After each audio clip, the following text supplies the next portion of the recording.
Hey, what's up, everyone? It is once again movie time with Geek and the Wolf. What's going on, everyone? I am one of your hosts, Rene, LOWKEY GEEK, aka The Geek, and joining me is Blake Wolf, the Wolf. What's going on, buddy? What is up, Rene? I am ready to talk Oscars with you. I love having these conversations. Yeah, no, it's always a lot of fun, and I'm glad that we could put this to video so that we could enjoy the conversations with all of you guys. So hopefully you saw our previous episode where we talked about supporting role nominations, and now we will be talking about the leading role nominations. And again, we welcome the conversation, so if you have anything you'd like to chime in on, if you want to correct me for my mispronunciations and my incorrect actor call-outs and all that, please let me know. I welcome those comments all the time because I get them enough from this guy next to me over here. But again, you like what you see, hit that like and subscribe buttons, hit that notification button so you get notified every time new videos are dropped. And if you are an audio listener, you could find these episodes up on podcast platforms like Apple, Spotify, and Google. Just look for the LOWKEY GEEK channel up there and you'll find these episodes uploaded once they go live. So yeah, so like I've mentioned before, Oscars are right around the corner. This is one of our favorite times of the year where we talk about all the movies that we watched all throughout the previous year, and we start speculating as to who's going to walk away with the statue, the golden statue that everyone's vying for. If they deserve it or not, we shall see. But let's talk about leading roles. So to start things off, why don't we talk about actress in a leading role? So first you got Jessica Chastain for The Eyes of Tammy Faye, Olivia Colman for The Lost Daughter, Penelope Cruz for Parallel Mothers, Nicole Kidman for Being the Ricardos, and Kristen Stewart for Spencer. I will start off first with some of my initial thoughts. As I mentioned in a previous episode, and as I will mention now, full disclosure, I did not watch Being the Ricardos because I just had no desire to watch that movie because I personally thought the casting was completely off. I may give it a shot. Blake tells me not to watch it at all, but who knows? I may be bored one night and I'll just be like, yeah, you know what? Let's check it out and let's see what kind of a train wreck this is. I also have not seen The Eyes of Tammy Faye and Parallel Mothers. So I'm probably not in a good position to talk about this category, this particular category right here. Don't worry, I saw them all. Definitely don't see Being the Ricardos. Definitely don't. But yeah, you mentioned we love having these conversations. Yeah. People ask, what's your favorite holiday of the year? Is it Christmas? Is it Thanksgiving? Is it your birthday? No, my favorite holiday of the year is Oscar Sunday. Last year, Yes. There were 56 nominated movies, including all the shorts. I watched every single one until I was nauseous and still pushed through. I love having our little watch parties, our conversations about this stuff. That said, hopefully we can, in advising people, we can also say, like, don't bother, because Being the Ricardo, if you need your little Vita Vita regimen, hangover helper, you're not feeling well one day and you just want to throw something on the TV while in recovery, yeah, if you're at a hotel and they have one channel, sure, put it on. It's fine. But yeah, this is an interesting list. This especially Best Actress. This is a fascinating list of these. Yeah. No, definitely is. It's one of those, when I reacted to the live announcement of the nominations, this was the one that really threw me off a lot, because, yeah, you have heard chatter of Jessica Chastain's performance in The Eyes of Tammy Faye. But then with Penelope Cruz, I felt like she kind of came out of nowhere, because not a lot of people were talking about this movie at all. And then all of a sudden they started talking about her performance, and now, she found herself with a nomination. And then of course you have the Nicole Kidman nomination for Being the Ricardos, which surprised me again, because those in my circle didn't talk that highly really about the movie. In general, like, some people liked it, some people thought it was okay, but it was one of those things that kind of surprised me for sure. So what were your reactions when you saw this list of nominees? I was thinking about taking a sip of my water when you read them again, just so I could do another spit take because for me, almost a lot of the categories threw me this year, and normally things feel pretty set in stone, and there'll be a couple things or a snub here and there, Hmm. but there are a lot of. I'm excited to talk about snubs with you because there's some egregious ones here, but then Yeah. for even just who the nominees are, definitely there was talk of Kristen Stewart not getting in, and then she got in. Penelope Cruz was a big surprise. And honestly, I think she deserves it, and I think maybe we can expect more surprises like this because Hmm. of the more international voting body at the Oscars. Right. And also, Penelope Cruz has won an Oscar before. So, in Yeah. theory, maybe we should always consider her in the conversation, although she hasn't been in quite some time. Right. Nicole Kidman was the other one that really surprised me. When I saw The Eyes of Tammy Faye, the background here is that I have like a Southern Baptist upbringing. I went to this one in my hometown in Oklahoma while I was Hmm. traveling there. I think there were some people there who did not enjoy that movie because it's subversive towards that culture and Right. television. But I remember going with some friends, and I had a great time because it was sending up this very toxic and problematic culture. Yeah. Um, Jessica Chastain did an amazing job, and when I left, I remember thinking Andrew Garfield's performance was not that good. And we can talk about Andrew Garfield for Tick Tick Boom later, but Hmm. for Jessica Chastain, I remember even saying as leaving the theater, like I would be surprised if she doesn't get a nomination. Um, so my overall opinion is I think this is one of the least certain categories. Everyone who's talked about this category says it could be anybody for any number of reasons. I was looking over Hmm. who's won past awards, and it's a little bit all over the place. Um, the there's a fair amount of snubs here that I don't think that they would have helped. It's just this was an awesome year for Best Actress conversation, and Yeah. anyone who's in it. Personally, I wouldn't have a Nicole Kidman here. Is Nicole Kidman an awesome actress, and did she do a good job? Yeah, that movie and that her as Lucille Ball, I think that the bar should have been higher, and that to where Nicole Hmm. Kidman's performance wouldn't have gotten us there. In the previous conversation, which was a good one, and we mentioned Lost Daughter and Jessie Buckley. I think Yeah. you're not wrong. Jessie Buckley, if there was a nominee between Jessie Buckley or Olivia Colman, maybe it should be Jessie Buckley. I Right. think Olivia Colman did an awesome job, and it was a difficult character. There was some real nuanced emotion that she had to portray, but at the end of the day, she's doing her Olivia Colman thing. Right. And Yeah. I, she's apparently very beloved by this voting body and all voting bodies, and I love her. I adore her speeches. I always get Hmm. excited when I see her in something, um, but I don't know that it necessarily rises to this needs to be a winner. I don't know where I stand on the others between Jessica Chastain, Kristen Stewart, and Penelope Cruz. I'm excited to have this Hmm. conversation with you to like suss out my thoughts on it.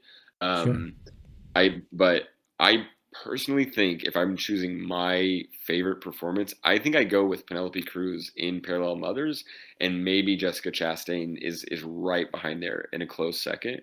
Um, Hmm. that was a difficult role, highly emotional, and she had to carry that movie. But I am also just a Penelope Cruz fan, Hmm. so there's some bias there. I don't know how if I was actually a voter, I think this is a category that would keep me up at night. Right. Yeah. And I could see that, especially someone like you who, both of you and I, we do watch a ton of movies every year, but I will admit that you do get a chance to watch a lot of the movies that I don't get to see. Like, for example, Parallel Mothers and Eyes of Tammy Faye. I felt like when the Eyes of Tammy Faye came out, um, I was aware of it, but I didn't have that urge to go watch it. And it only lasted in the theaters not that long at all, right? And it was still obviously with Omicron and all that stuff like that. It was kind of like no one was going out to theaters that often, because I remember like a couple of months later, I saw it already available to purchase for digital on demand and stuff, So, but recently, it's now available on HBO Max, and this is something that I actually do want to go watch more so than being the Ricardos, because I do love Jessica Chastain. I think she is a phenomenal actress. I watched that limited series that she was in with Oscar Isaac on HBO, and that was Okay. a powerful performance from both actors. But she's always been one of my favorites for a while now. So I am very curious to see how her performance is here. Olivia Colman, again, I really just do think it is, you know, the love that the voting body has for her, and like, you know, the Academy really loves her for their reasons or what have you. You know, like what we talked about before, Jessie Buckley's performance was 10 times better than hers, I think, in this movie. A lot more powerful and meaningful throughout the whole movie. Unfortunately, I can't speak much for Penelope Cruz, but I'm glad that you were able to, you know, speak about it, because now I'm curious. Now I am definitely curious to go check it out. Unfortunately, and we used to say this a lot in previous years, where some of the movies that are considered for nominations are not easily accessible to a lot of people. Now I feel like with streaming, it's becoming a little bit more easier for people to, you know, whether or not they want to rent it, or maybe it'll pop into an HBO Max or a Showtime or whatever like that, a Hulu. And I feel like more and more of that is happening. So it gives people more of a chance to watch these movies when they become available. But when this movie came out, I had no idea about it. Like, I knew nothing about the movie. I didn't hear anyone talk about the movie. So I'm glad you saw it so that you could speak up on it for sure. But in this nomination, in the nominations here, the one that I was really rooting for was Kristen Stewart. You know, when I saw Spencer, you know, I grew up during the time when Princess Di was always on TV. You know, I vividly remember watching the wedding ceremony on TV with my mom. Because it was one of those like big events that everyone was watching on TV. So I you know, very familiar with Princess Di and all that. And when this that one particular photo, the first reveal of her in the Princess Di outfit, you know, with the hair, with the hat and everything, I immediately was like, oh my God, she looks just like her. The fact that she spent months trying to nail her accent and the way she talks, it really came out in her performance. And the movie itself was a very haunting and very sad portrayal of Diana, you know, during the last days of her marriage, as she's losing her mind and going through all of this stuff, like, what should I do? You know, why am I here? No one likes me. No one wants me around. You know, I left my life for this, and, you know, I have these two sons now and all this stuff like that. So it was such a strong performance that I was really rooting for her to get this nomination. And it's true. You know, and we talked about this before. In the beginning, she was talked about a lot. Like, she's, you know, surefire nomination and probably going to win. And then the chatter slowed down. And then everyone started talking about other people and all that. So it was a question of whether or not she was going to get nominated or not. So I am happy that she did get a nomination in there and all that. So I think in this category, with what we are given with, my personal favorite and the one I think is going to win is Kristen Stewart. I think she's gonna run away with this category, even though it is kind of a difficult category to look at. You know, I feel like these actresses are all coming from different fields, with different types of performances as a whole. But I think, and again, maybe my own personal bias of my love for that performance is coming into play here. But I do think she will walk away with this statue. No, I honestly, you're starting to convince me too. I think that there's the ongoing theme of this is a different Oscars voting body, and she Mhm. didn't have any SAG nominations. Right. Kristen Stewart missed out on the SAG nominations and also on the BAFTAs, which I could see why the BAFTAs might be a little biased against this performance. Um, but I'm curious if she gets in because this is such a different voting body and it was maybe always was a shoe-in, or if she barely got in there and is the fifth, you know, most popular one from the nominees. We don't know. But that's why this category is so exciting to me, because she could be anywhere between first and fifth place in this Yeah. list. Hmm. Um, I I think that when we're comparing the different performances just through that lens alone, Jessica Chastain, if let's just say on the category of how international a performance or an actor is, Jessica Chastain is giving a very a performance of someone who in America that's a well-known type of person, and maybe Yep. it is worldwide, but that might hurt it depending on the voting body. To where someone goes, if they haven't heard of Tammy Faye or aren't aware of like this, the big hair American televangelist problem or whatever, like whatever that archetype is, then Right. that might not hit as close to home. They might go, oh, they're just playing a freak or a weirdo, and it might not make sense as no, they were having to play a very difficult, bizarre person who actually exists. Nicole Right. Kidman's character, that Lucille Ball's one of the most beloved humans of all of public consciousness, so maybe that Hmm. helps. Nicole Kidman also being an international actress, but also the celebrity there. And I think that's the kind of movie that doesn't get taken seriously by this body. I could be wrong, but I feel like certain movies like this that historically might be more Oscar baity are Hmm. not being taken as seriously with this new voting body, and they're looking for things that are actually more prestigious, not Yeah. that like American Oscars prestige thing. Olivia Colman, I wouldn't be surprised if she just woke up tomorrow and got an Oscar, and then woke up the next day. I don't know what the deal is. I think her whatever she's doing is amazing, Yeah. and beloved. Um, I and now so between those though, I'm second guessing myself. I think Princess Diana is going to be the most recognizable of anyone that especially with the biopic options here. There being three of them. Hmm. Um, and that and Kristen Stewart kind of having low expectations going into it. People might try to overcompensate by voting her up higher, thinking people won't vote for her, and so that Right. might be a tiebreaker.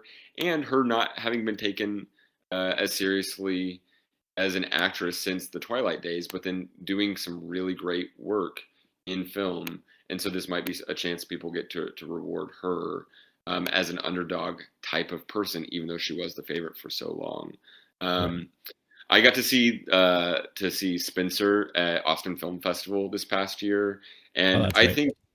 I think if when we're talking about snubs, there's something to be said about I happen to like the movies that make people miserable that no one wants to go see. That's just like my wheelhouse. I'm glad Yeah. that you go and see the movies that people enjoy and like to go see. That makes sense, especially for someone with a YouTube channel. And and sadly, though, those are often the movies that get snubbed. And yet, I think you and I do have in our Venn diagram that middle ground where I enjoy when those more popular movies are well done and well executed. And there's a lot of that that is way Hmm. too often overlooked by the Martin Scorsese types who are just going to shit on MCU or superhero movies or whatever. When they're actually, I think, on this list of snubs. I'm not sure if you have anyone from that world on your list, but I think there's a good amount on here of people who weren't. This one, I definitely did a spit take when I heard the nominees, though. Yeah. I mean, let's dive into that. So, from your list, who do you think was completely ignored and not acknowledged in this category? I think there's one name that a lot of people were kind of surprised not to hear, especially as the year was closing out. So I'm curious if you have Lady Gaga on your list. Oh, I thought you were going to say Zendaya from Space Jam. You didn't have. That's my second. That's my number two. Yeah. Yeah. um, the Lady Gaga was to me the most one of the most surprising ones, and the other one was Rachel Zegler from West Side Yes. Story. Yep. Those were the two that I expected to hear, and even because there's the problem where Lady Gaga might not be taken seriously as a film actress, and I think that might be another thing we're seeing with this new voting body is that American Hmm. Celebrity doesn't get you as far as it used to. I Hmm. wasn't shocked to not see Lady Gaga, although I thought I would and I wanted to. Um, then the Rachel Zegler one to me is the more offensive one, even though in the public Yeah. consciousness, Lady Gaga is the more famous one who should have been here, and especially if you want to get people to tune in on TV, if they, I think that to do what they think is the principal thing and say this is actually a better performance, sure, go for it. But if they had a small group of people who were actually having the conversations and moving the needle, they would want to have a Lady Gaga there. It actually makes me Right. think it's not rigged when you don't see stuff like that, because that would True. be a fun name to see on the telecast during that Yeah. time. And then to me, though, the more my snubs list, I'll go through it. It's Lady Gaga, Rachel Zegler, Alana Haim from Licorice Pizza. That was one that I was hoping for, and some people were talking about. I think Hmm. Frances McDormand wasn't necessarily talked about enough for Lady Macbeth. I don't know if people would give that supporting or if there was some issue there, even though she was the lead actress from that. But I think Yeah. she did a great job. Some people didn't with their, depending on what they were wanting from that character. The other main ones, I got to see Ruth Negga in passing in theaters the week that came out. I think that didn't get enough love or box off at the box office for that maybe to go through. But I heard a lot of critics saying that they thought that one would be nominated or should be, and I'm in that camp as well. That was a really great Hmm. performance from a very an incredible film that was tragically underseen and underappreciated in this Hmm. case. And then the last main snub from who was expected was Jennifer Hudson for, or possibly expected was Jennifer Hudson for doing Aretha Franklin. So even Right. though we get three biopics here, I think that was the one that was maybe the most traditionally biopic type of movie, where we see Renee Zellweger winning for doing Judy Garland, and this was that kind of performance.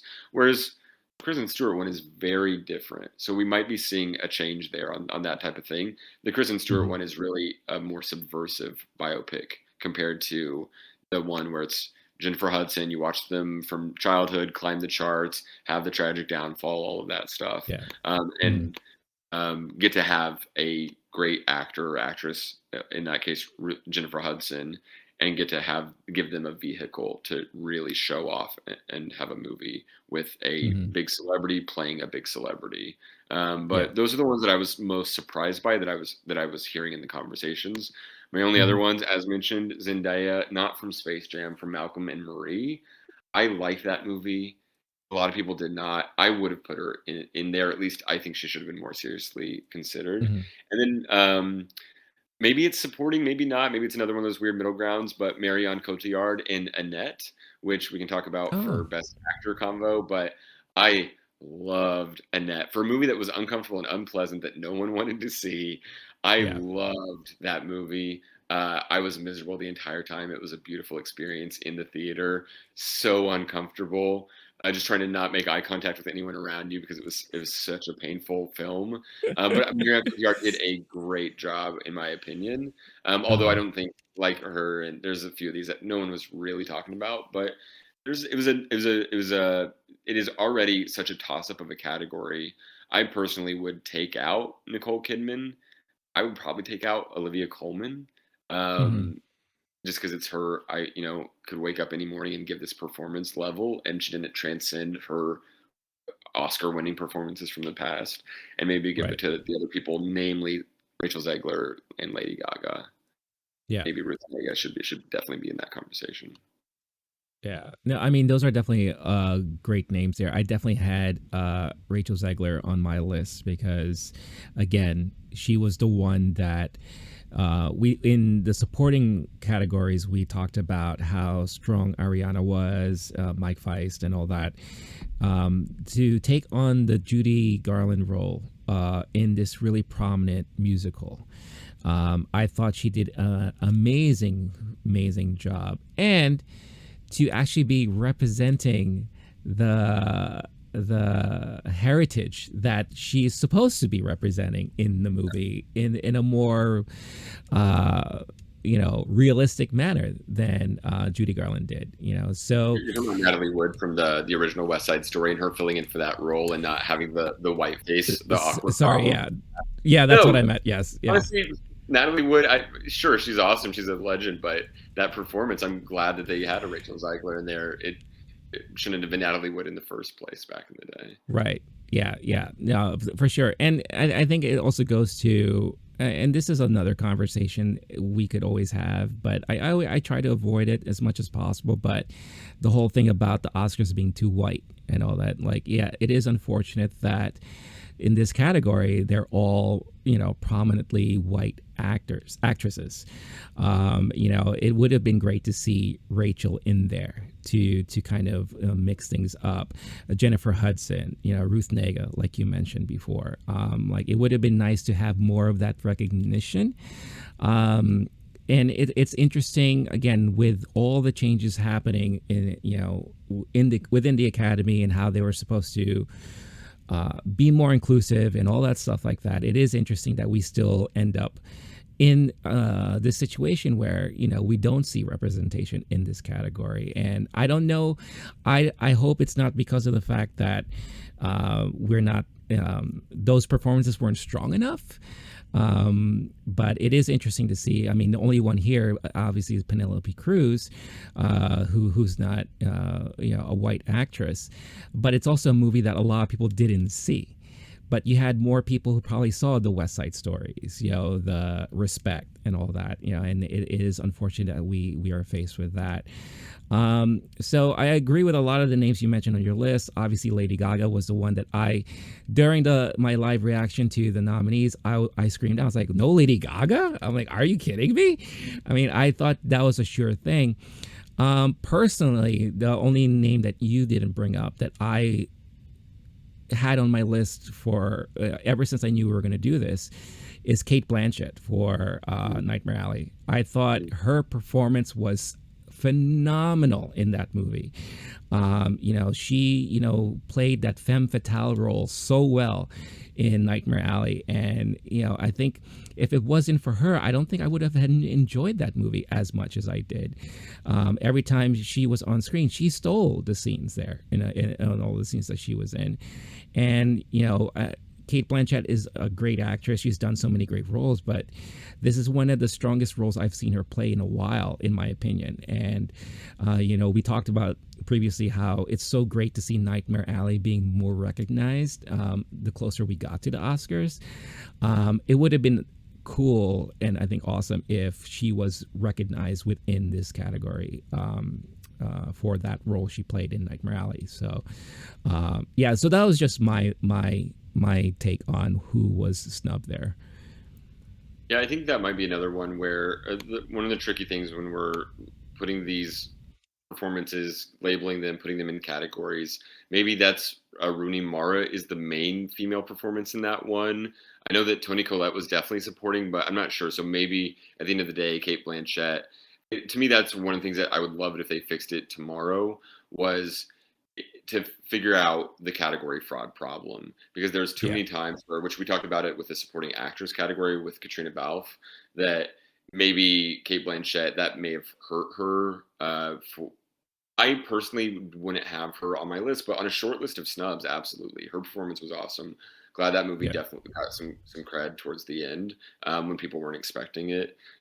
There's a few examples of that here, but that was a special movie, and I think similar to Olivia Colman, Cate Blanchett could just wake up on any day and win an Oscar. She won in the past for Blue Jasmine, and to me that is one of my reference points for great acting in a film.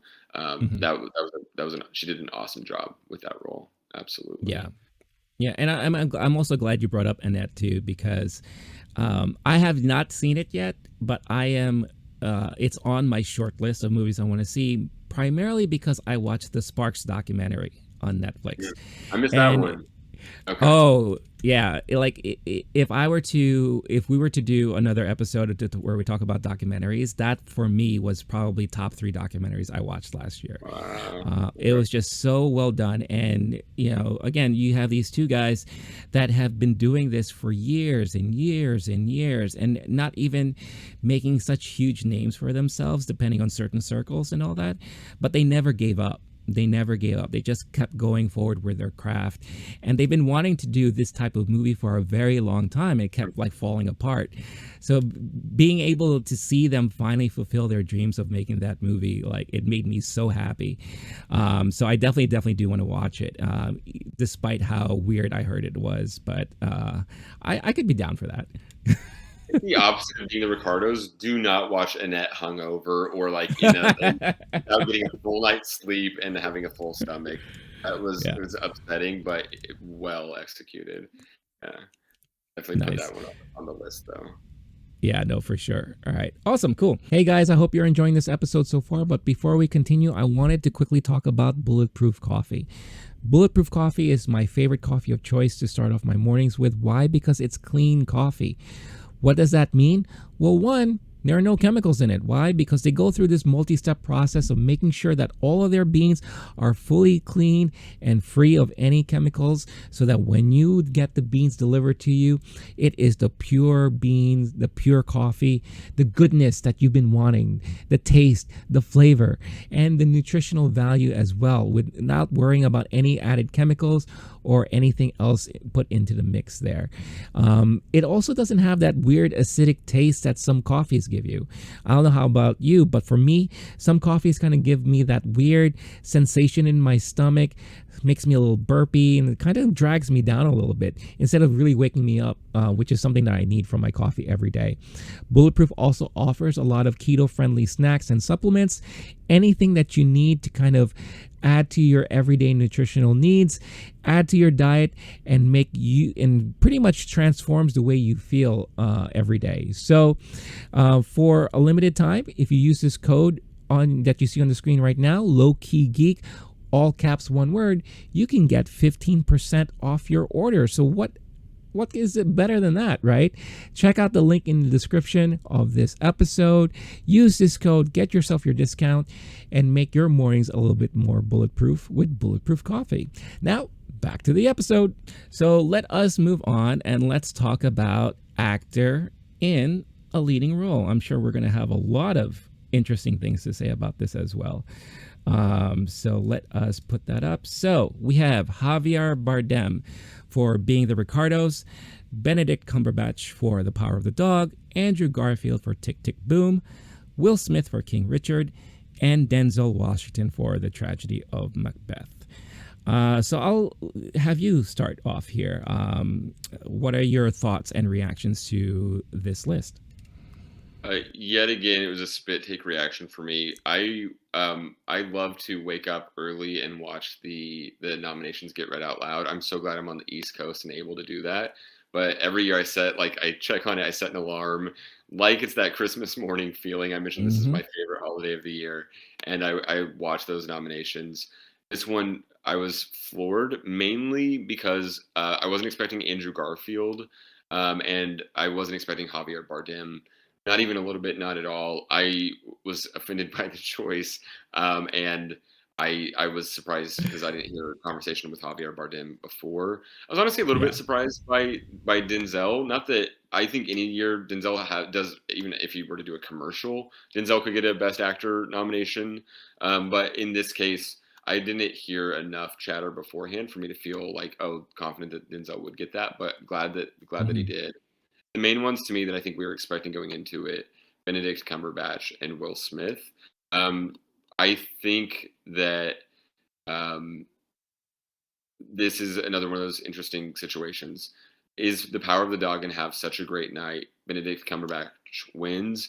Is this going to be a situation where the international voting body disfavors American Celebrity and Will Smith and instead favors Benedict Cumberbatch? My cynical self thinks that Benedict Cumberbatch will win, but the favorite going into all of this and the biggest winner so far has been Will Smith, the one who it seems like it's theirs to lose. I am very suspicious. So at the end of the day, if it comes down to where Will Smith is the favorite, I think it's going to be Anthony Hopkins yet again.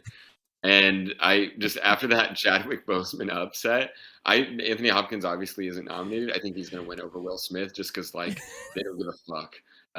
And my cynical self is saying Benedict Cumberbatch today. With going into it, that was kind of the expectation of the last time we had the same type of problem. I don't know if that is an issue with the international body and their disfavor towards American Celebrity. I think it was a continuation of the Oscar so white problem. I don't know that we've solved that enough this year.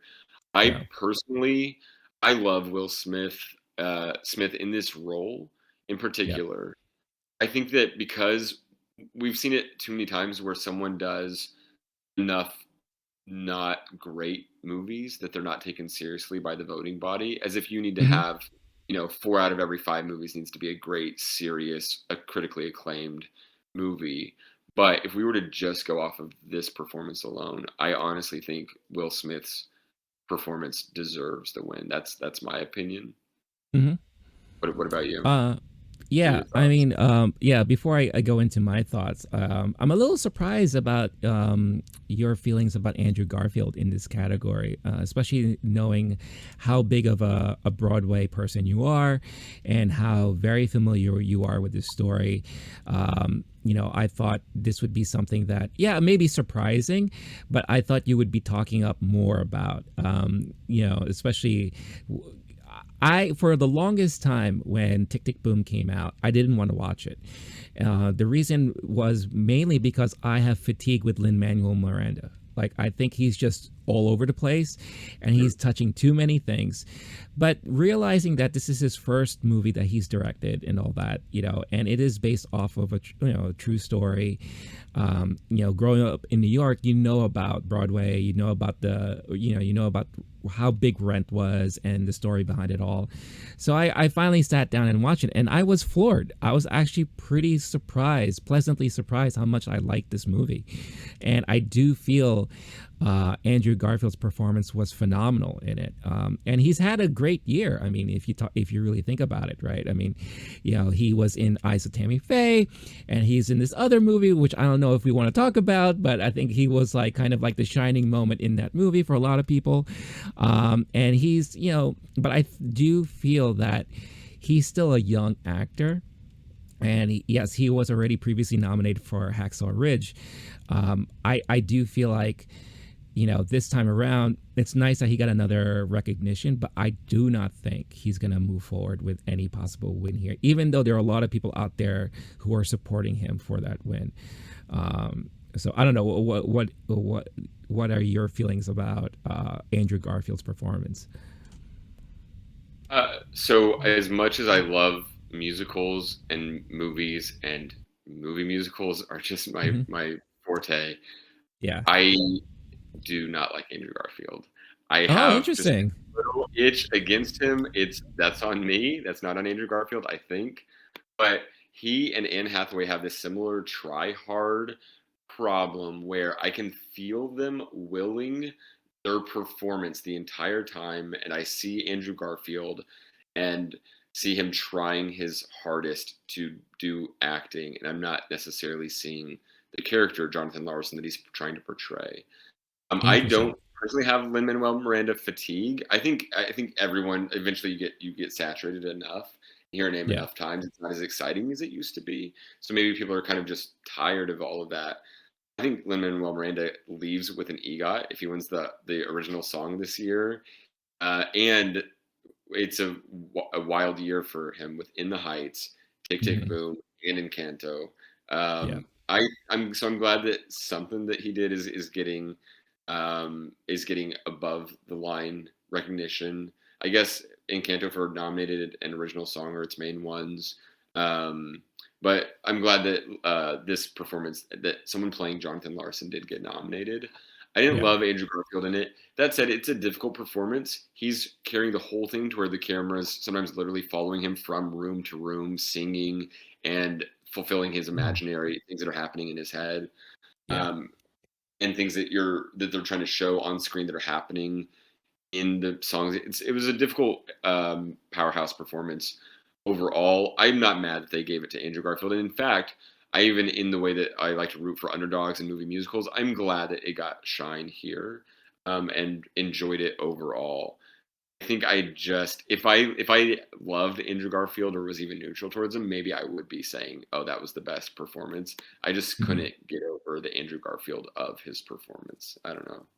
Yeah, no, that's interesting. Yeah, because I don't think we've ever talked about that before, so I didn't know that was the thing you had. Because I totally get your Anne Hathaway take. Like I kind of share the same sentiments there. I think and with Andrew Garfield, I mean, maybe it's more on me that I haven't seen a lot of his stuff, so I don't really perceive it that way. But if anything, I think his performance really played out really well, given the fact that the one thing I really appreciated about Tick Tick Boom is that it really felt like a Broadway play put on film.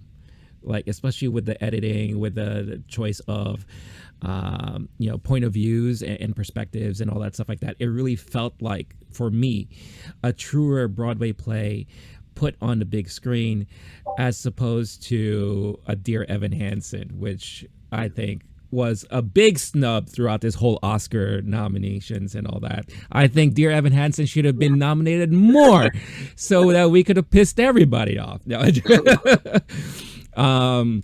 But yeah, but going back on the list, Denzel, I think anytime he does something remotely great, he's going to get recognition for it because he's just a phenomenal actor. And definitely, Tragedy of Macbeth was a really, really well done, different take on this, classic storyline and all that stuff like that. And I did enjoy his performance.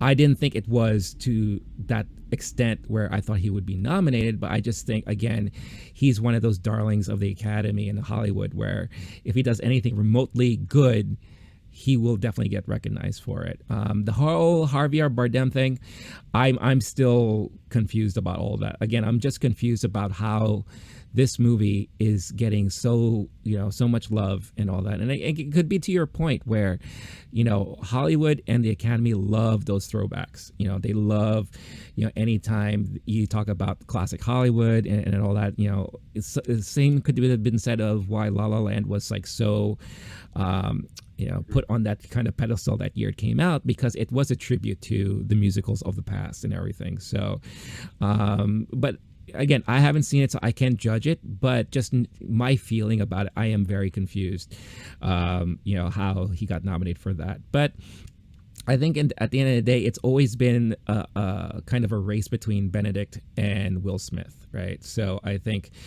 for a lot of people, Benedict was in the conversation for a while, and then Will Smith kind of took over a little bit, and he became the main focus in the conversation and all that. So, in my opinion, in my personal, if I was, again, the only body who's nominating and voting for all this stuff, I would love to see Will Smith finally get recognized because, he's had chances in the past. He's put in his work in Hollywood, and I do feel like this is definitely one of his strongest performances that we've seen in a very long time. He fit the role. I don't think he was like, putting on an act. I really felt like he was this person, especially when you look at clips of how the real father acted. It's pretty much identical, right, and all that. So I would love to see him win, but something in me, I don't know, keeps like nudging me and telling me that maybe Benedict is going to walk away with this one because because again, Power of the Dog, the momentum just increased recently again, and it's just like it faded, and then now it's gaining speed all over again. And I mean, I'm not gonna give anything away from Benedict. I thought he did a really good job in this movie, but if we were also to look at the movies as to which appealed to audiences more, obviously King Richard did, right? It's like that feel-good, empowering type of movie, where this is one of those movies that definitely pleases more of the artistic-minded people, the cinemaphiles, so to speak, right? Like this is a movie that's really catered to them. So it depends on which one of those voting bodies really show up, right? Like which is going to give it more of that love. So, I again, personal choice is Will Smith. I do think Benedict is going to come out with the win here. I think that Will Smith he's won enough awards in his time. And so I'm looking over Will Smith's awards history. And in 1998, he wins the Grammy for rap solo performance for Men in Black. Then in 1999, it's Getting Jiggy With It, wins Best Rap Solo Performance, back-to-back years. But then the next year, Wild Wild West, snubbed, nominated, didn't win, and then Will 2K the following year for Best Music Video Short Form. I think that it's time to give Will Smith his due and take him seriously. In seriousness, though, there's the thing where people haven't taken him seriously in a lot of his performances, and a lot of his performances have been more money-making type performances.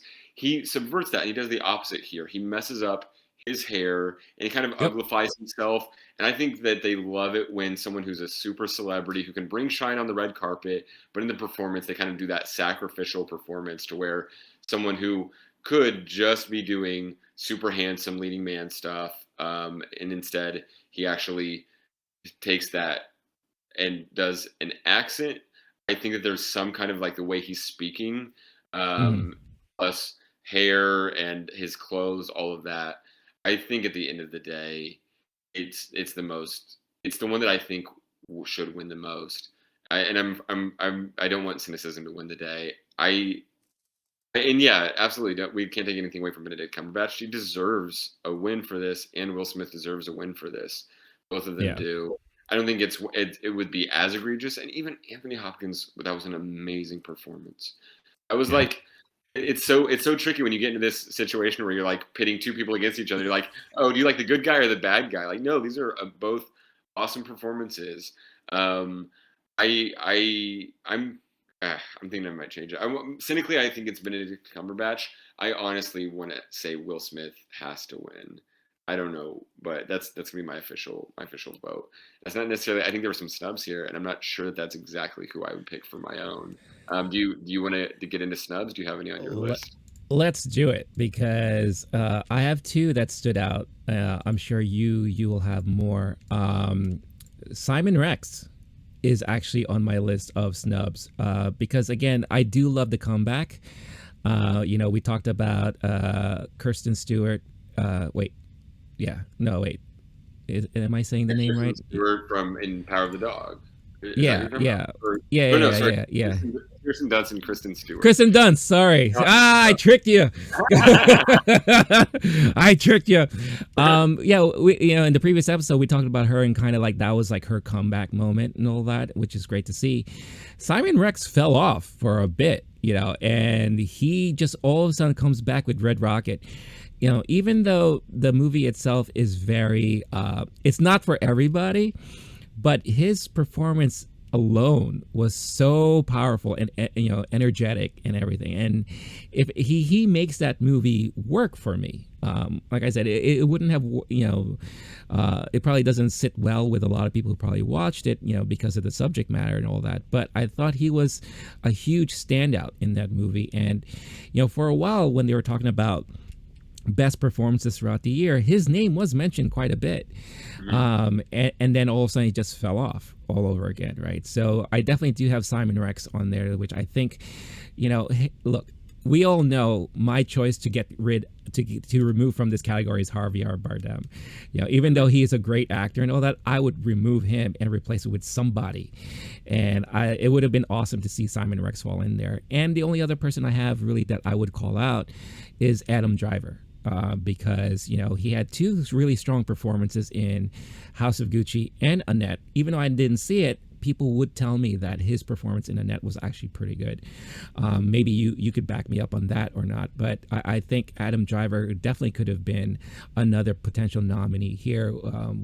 With his performances that he had last year. So Yeah, I'm with you. I want Javier Bardem gone. I don't care if they don't replace him. I would love it if it was Don Cheadle as Algae Rhythm in Space Jam 2. I'd be perfectly happy with that instead. Even it wasn't even a best actor performance. It'd be supporting if anything. I hate that Javier Bardem's here. I actually love Javier Bardem. Javier Bardem's I do gotten credit too. for. He's done some great performances. It's just this does not make sense to me. Casting, it doesn't make sense Yeah. to me. The performance itself.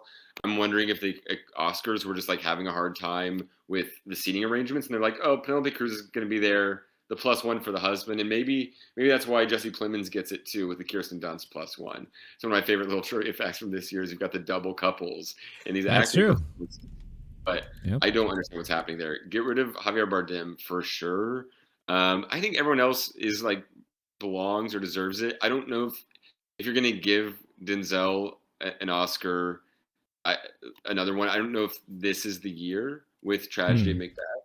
Hmm. I genuinely love that performance. I know some people didn't like it as much with the way he handled that role, but that's also going to be a role that's going to be difficult to fulfill everyone's expectations on. Oh yeah. So I'm not even sure who my final five would be, but the main people I thought of for alternate nominees, Adam Driver had Annette and House of Gucci. That's a great call. I don't even know which one he would get nominated for.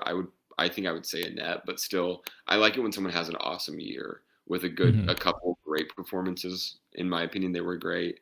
Um, This one's wild. Bo Burnham in Inside. I know that's not something the Oscars would ever recognize, but him doing that on his own and actually portraying those emotions. Right. But the fact that he did the whole thing, if he did like the best one man show, I think that was amazing. I know that's not a category, but I would have liked to, like, in my own little personal universe, he might have a name on this list. Anthony Ramos in the Heights. I don't think people took seriously enough. Good call. Good call. Yeah. That one and my other main alternate nominee, Bob Odenkirk in Nobody. These are victims of COVID, where they're doing some test balloon movies, and I remember going to Nobody in theaters, and there was a thought and a fear that if this movie is not successful, that maybe we won't have movies again for a whole nother year. Yeah. These are like sacrificial lambs, and then In the Heights was supposed to be the big we're back summertime movie, and it got money. It just didn't get Mhm. the money that people were hoping it would get.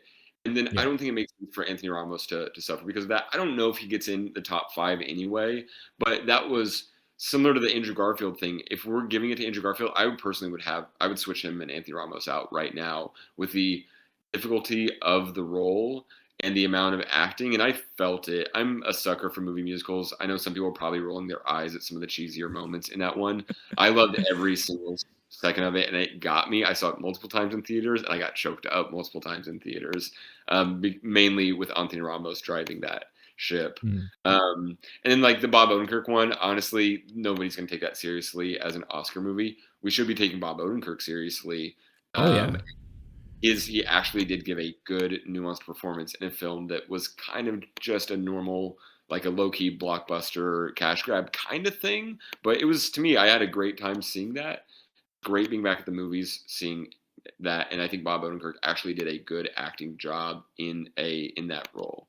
Mhm. For the actual proper snubs, though, not just in my little universe, but actually, I'm going to go and throw John David Washington on my list with From Malcolm and Marie. I know a lot of people didn't like that movie. I personally loved it, and he did a lot. It was a very I think it would be cool to have a world where Denzel and John David Washington are both nominated. That's one thing, but also that was a cool performance where he did a lot of lifting and and helped carry that movie. Where it was just a two-hander with him and Zendaya the whole time. I wish that Mhm. movie had been taken more seriously looking back. The main actual snubs to me, people were talking about Cooper Hoffman as a possible nominee. I don't know if I would put him on my list, but that was an interesting one people were talking about. Peter Dinklage, you mentioned before in our conversation with Cyrano. That's one people were talking about. Yeah. I intentionally avoiding Cyrano right now. I want at least to wait and then until I have one of those days where I just got nothing else going on. But it doesn't seem to have gotten that level that they wanted it to for him to actually Mhm. get the nomination. But then the main one to me that's an actual snub. You already mentioned Simon Rex, but to me the other one is Bradley Cooper. Nightmare Alley. I don't know what's going on with the Oscars and Bradley Cooper, but between Stars Born and this film, we have movies that I think were highly successful, and for some reason he's just not making that final list. Mhm. I thought, especially honestly, both Stars Born and this performance both deserve serious acclaim. This one was the turn at the end where he's having to show a complete downfall. He shows a character start from the bottom, work his way up, and then go all the way down. That on its Yeah. own, a serious actor who could also similarly like doing it could just be a handsome guy, and instead he's doing De Niro level work, in my opinion, at this point in his Mhm. career. I think he should be getting more acclaim too, and I think that to me is the biggest snub. So I'd probably, in my own little universe, I would switch out Javier Bardem and Andrew Garfield for Anthony Ramos and Bradley Cooper. Yeah, no, great call on Bradley Cooper. And again, it just goes to show you how amazing of a film Nightmare Alley is, with tons of great performances in there. The story itself was very well executed. Everything from the cinematography to the costuming and the stage design and all that. It's like it's just so amazing of a movie. So such an amazing movie. That yeah, if I saw him nominated in this category, I would not have blinked an eye. I'd be just like, that makes sense to me, because of that type of performance. Totally agree with you on the whole Anthony Ramos thing. I mean, In the Heights was one of those movies where I was like, I'm back in the theater and I'm having fun. And look, people are actually singing and dancing in the audience, which is something we didn't see for 2 years, right? But it is unfortunate that it kind of just fell to the wayside after that one particular month it was in, and then people just stopped talking about it. Peter Dinklage for sure. I haven't seen Cyrano yet. I think I've lost my window because I just can't seem to find it at a theater near me. So definitely going to wait for streaming for that. But he was also among the group that was being talked about, along with Simon Rex and all that, as far as kind of breakout performances of the year, which is a weird thing because Cyrano, I guess, came out during the festivals, so that's how a lot of critics saw it and everything like that. Maybe in like some of the other markets it was available to see, but it only really came out to a more wider audience in like February. So it is interesting. I guess it would kind of make sense why maybe it didn't get that much attention and all that, but people were talking about this role for at least since November, from what I can recall, of last year. But hearing your list and then thinking back on last year, another name popped into my head, and this seems to happen. It happened in the previous episode too, which is great. That's why I love these conversations. One, I definitely want to do a call back because I do think Richard Jenkins would have been an awesome nomination for leading actor for Humans. I think that performance was just amazing. But the one that I do feel is a great snub here, that even the minute I saw the movie, I was screaming through the top of my lungs that I wanted to see him recognized for this, is Nicolas Cage for Pig. His performance in that movie. Look, regardless of what you think of Nicolas Cage and how wackadoo he is and all that, we love him for it too.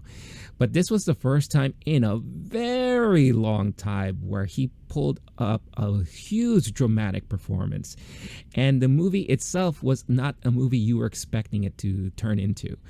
A lot of people were automatically pegging it as, oh, it's like a Fight Club-ish kind of movie, but it really wasn't. It was like an amazing, humanizing type of story about passion and love and things like that, about the simple things and all that.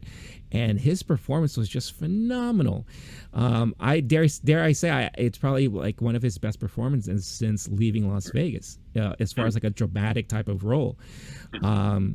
So it is unfortunate that we didn't get to see him or Pig like looked at for anything as far as the Oscars are concerned.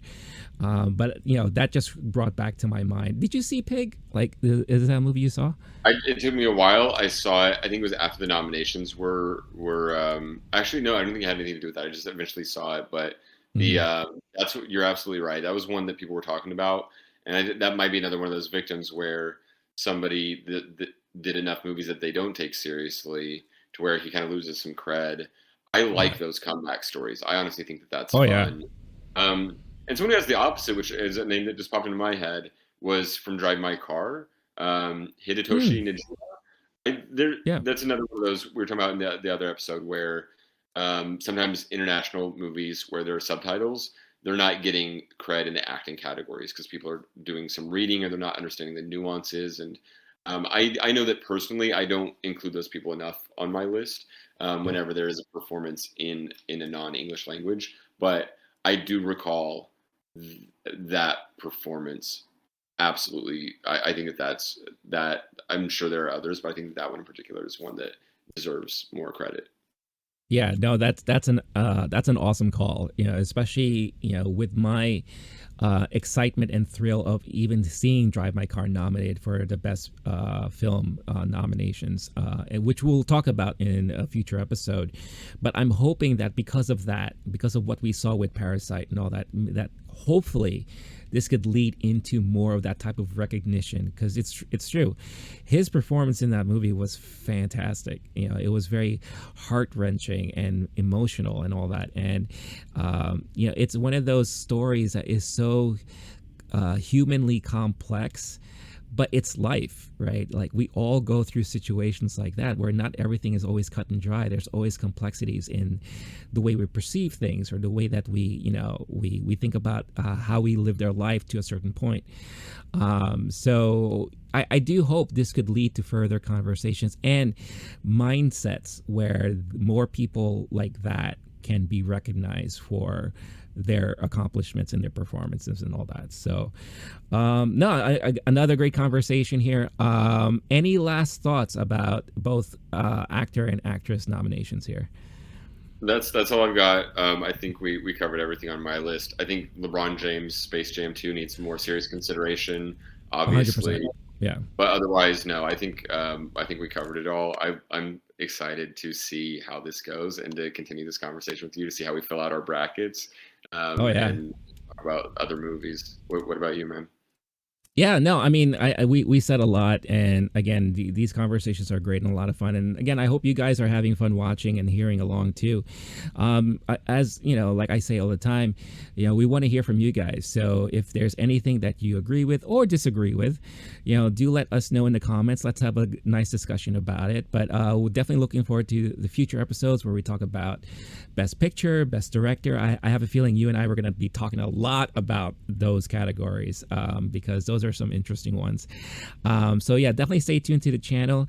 Again, show your support, show some love, hit that like button, hit the subscribe buttons. It really, just those little two simple acts goes a very long way.